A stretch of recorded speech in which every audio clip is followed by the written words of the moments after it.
ஆண்டவருடைய நாமத்துக்கு மகிமை உண்டாவதாக. ప్రభు నామమునకు వందనములు. இந்த காலை வேளையில் உங்களை சந்திப்பதில் மிகுந்த மகிழ்ச்சி அடைகிறேன்.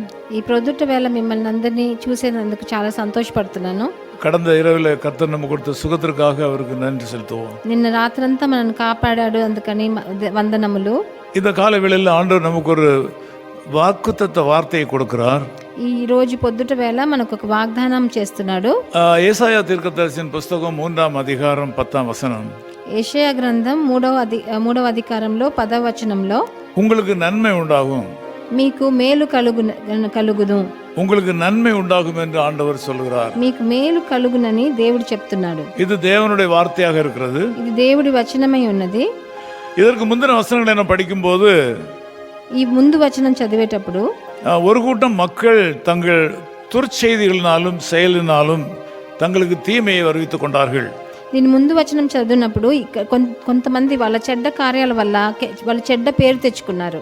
ஒன்று புரிகிறது, தீமை செய்தால் நமக்கு தீமை வரும் என்று சொல்லி. ఒకటి అర్థం చేసుకోవచ్చు, మనం తప్పు చేస్తే మనకు చెడు జరుగుతుందని. ஆனால் இந்த வசனத்துல உங்களை பார்த்து ஆண்டவர் சொல்லுகிற வார்த்தை, ఈ వచనంలో మిమ్మల్ని చూసి దేవుడు ఏం చెప్తున్నాడంటే, உங்களுக்கு நன்மை உண்டாகும், మీకు మేలు కలుగును. காரணம் இந்த வசனத்தை தொடர்ந்து படிக்கிற வேளையில உங்களிடத்தில் உள்ள தேவ பயம் என்று பார்க்கிறோம். కారణం మీలో ఒక దేవ భయం ఉన్నది. பிரசங்கி 8ஆம் அதிகாரம் 12, 13 வசனங்களை படிக்கிற வேளையில ప్రసంగిలో మనకు చెప్పబడింది, தேவனுக்கு அஞ்சி దేవుడికి భయపడి அவருக்கு முன்பாக பயந்திருப்பவர்களை ఆయన ముందు భయపడు వారికి நன்றாயிருப்பார்கள், వాళ్ళందరూ బాగుంటారని. தேவனுக்கு அஞ்சி దేవుడికి భయపడి அவருக்கு முன்பாக ఆయన ముందు பயப்படுகிற மக்கள் భయపడు మనుషులు நன்றாயிருப்பார்கள், వాళ్ళ జీవితం బాగుంటది. துன்மார்க்கரோ நன்றாயிருப்பதில்லை, దుర్మార్గులు చెడిపోతారు. அவன் தேவனுக்கு முன்பாக பயப்படாமல் இருக்கிறபடியால் ఆయన దేవుడికి వాళ్ళందరూ దేవుడికి భయపడనందు వలన நிழலை போல் இருக்கிற அவனுடைய வாழ்நாள் நீடித்திருப்பதும் இல்லை. వాళ్ళకి జీవితం నిత్యంగా ఉండదు. அன்பு சகோதர சகோதரிகளே, ప్రియ సహోదర సహోదరులారా, ஆண்டவர் உங்களிடத்தில் இருக்கிற தேவ பயத்தை கவனிக்கிறார். దేవుడు మీలో ఉన్న దైవ భయాన్ని చూస్తున్నాడు. நீங்கள் அவருக்கு அஞ்சி நடப்பதை அவர் கவனிக்கிறார். మీరు ఆయనకి భయపడి మీరు జీవించడం చూస్తున్నాడు. அவருக்கு பிரியமில்லாத காரியங்களை செய்ய துணிகரம் கொள்ளாமல் இருப்பதை அவர் பார்க்கிறார். మీరు ఆయనకి ఇష్టం లేని కార్యాలు చేయకుండా ఉన్నది ఆయన గమనిస్తున్నాడు. இந்த குணாதிசயத்தை நீங்கள் இன்னும் அதிகமாக வளர்க்கும் போது உங்களுக்கு இன்னும் அதிக நன்மைகள் உண்டாகும். ఇలాంటి మంచిదాన్ని మీ తత్వాన్ని మీరు పాటిస్తే దేవుడు మీకు ఇంకా మంచి చేస్తాడు. ஆண்டவர் சொல்கிறார், நீங்கள் அப்படி வளர்த்து கொள்ளும் போது நீங்கள் மிக உயர்ந்த உன்னத நிலையை அடைவீர்கள்.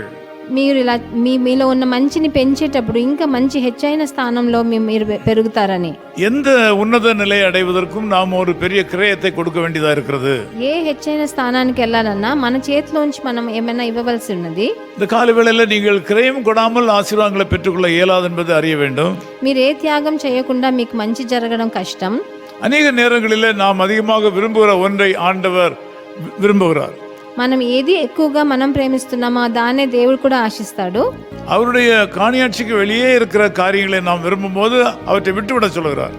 ఆయనకి ఇష్టం లేని కార్యాలకు మనం ఆశిస్తే దాన్ని వదిలేయమని చెప్తున్నాడు. ஆண்டவர் மறுபடியும் சொல்கிறார், உங்களுக்கு நன்மை உண்டாகும். మళ్ళీ దేవుడు చెప్తున్నాడు, మీకు మేలు కలుగునని. உங்களுக்கு நன்மை தொடர்ந்து உண்டாக வேண்டுமானால் 1-2 காரியங்களை உங்களுக்கு நான் சொல்கிறேன்.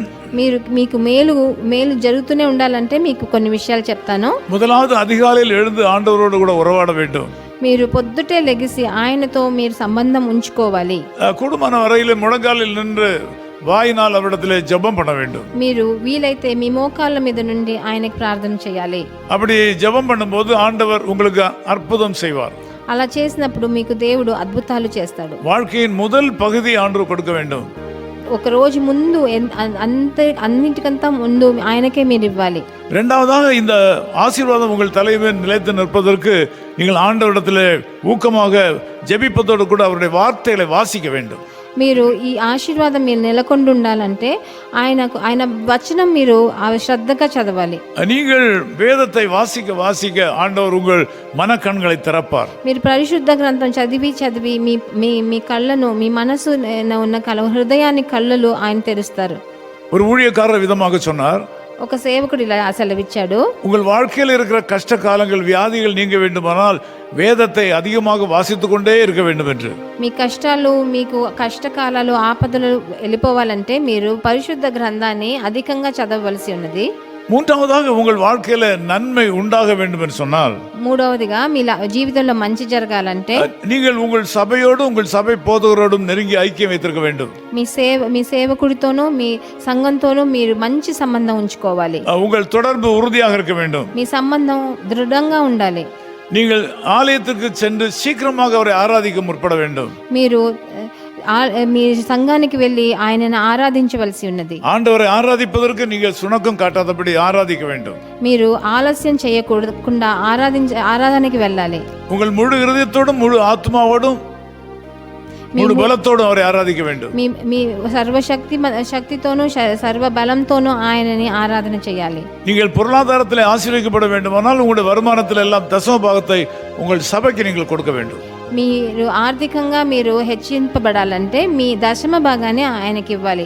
அப்படியானால் ஆண்டவர் சொன்ன இந்த வாக்குத்தத்தம் உங்கள் வாழ்க்கையில நிறைவேறும். అలా చేసినప్పుడు ఈ వాగ్దానం మీ జీవితంలో తప్పకుండా నెరవేరుతుంది. தடைகள் நீங்கும், మీకున్న అన్ని ఆటంకాలు మారిపోతాయి, சாபங்கள் மாறும், మీ శాపాలు మారిపోతాయి, விக்கினங்கள் மாறும், మీకున్న కష్టాలన్నీ మారిపోతాయి, நீங்கள் எதிர்பார்க்காத நன்மைகள் உங்களுக்கு சேரும். మీరు ఎదురు చూడని మంచి కూడా మీకు జరుగుతుంది. ஆண்டவர் சொல்லுகிறார், దేవుడు చెప్తున్నాడు, உங்களுக்கு నన్మే ఉండాகும், మీకు మేలు కలుగునని. நாம் ஜெபம் பண்ணிட்டு உங்களோடு கூட నేను ప్రార్థన చేస్తాను. நேசபிதாவே உமக்கு நன்றி செலுத்துகிறோம்.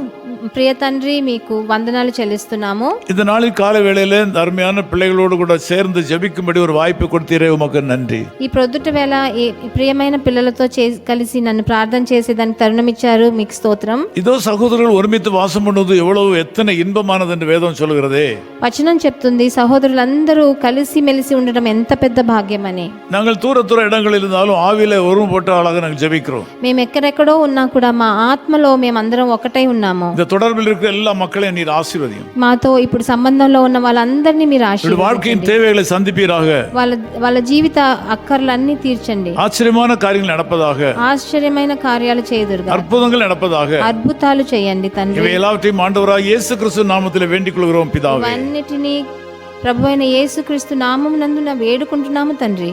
ஆமென் ஆமென். பூரண ஆசீர் பொழிந்திடுமே, பூரிப்போடு வாழ்ந்து வளம் பெறவே, ஜீவ தண்ணீராலே தாகம் தீர்ப்பதாலே தேவநதி பாய்ந்து செழித்தோங்குமே, வானம் திறந்துமே வல்ல ஆவியே வந்திறங்கி வரமே தந்தருளுமே, வானம் திறந்துமே வல்ல ஆவியே வந்திறங்கி வரமே தந்தருளுமே, அன்பின் அருள் மாறியே வாருமே, அன்பரின் நேசம் பொங்கி பாடவே, அன்பின் அருள் மாறியே வாருமே, அன்பரின் நேசம் பொங்கி பாடவே. அழைப்பின் எதிரொலி முகமது அப்துல்லா தெரு, சேப்பாக்கம், சென்னை 5. தொலைபேசி எண்கள் 8529293854 7766